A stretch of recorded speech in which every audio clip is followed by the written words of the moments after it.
Why banning firearms in Canada is unconstitutional. Hey everyone, Northwest Cavalryman here. Most firearm owners are justly upset at the new firearm bans recently announced by the Canadian government on May the 1st, 2020. I have given this a lot of thought over the years, and I've come to the conclusion that this is highly unconstitutional. Although we as Canadians do not have a constitutional guaranteed right to keep and bear arms, that does not mean that these bans are not unconstitutional. In fact, they are. There are many reasons why keeping and bearing arms is a right, and that infringing upon that right is unconstitutional, even in the absence of a section of a Bill of Rights or Charter of Rights which guarantees that right. I will address these reasons in the coming videos, as many of my points will be lengthy, and in the interest of keeping these videos reasonably short, I will address each issue in a separate video, so stay tuned.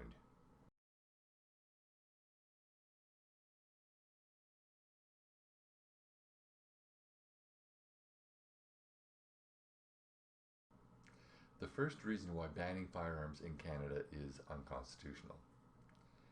In constitutional democracies, it is a well-established legal principle that no law shall be enacted which limits the freedoms and rights of individuals of that democracy unless it can be shown to be reasonable and not arbitrary. So what does that mean? It has to be in the greater good of society, or to protect the welfare and safety of people in that society. In other words, people are constitutionally protected from unreasonable and arbitrary laws. In the case of gun bans, it cannot be demonstrated that banning firearms from law-abiding citizens will do anything to protect society or to protect citizens. In fact, many studies show the exact opposite.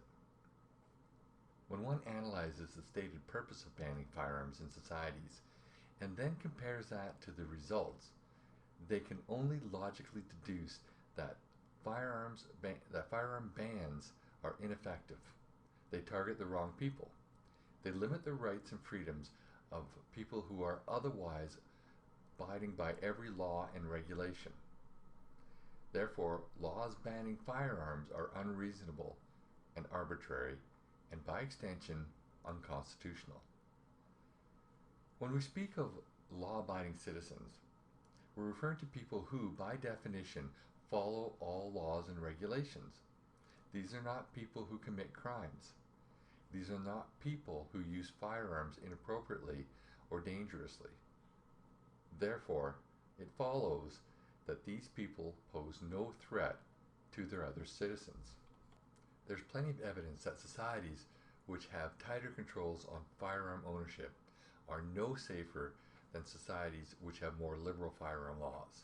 When you look at the major cities of the world and countries which have some of the highest rates of violence, and you look at their firearm laws, and then you compare them to other cities and other countries which have some of the lowest rates of violence, and then you look at their firearm laws, you'll see that firearm bans and firearm control is not the driving factor for violence.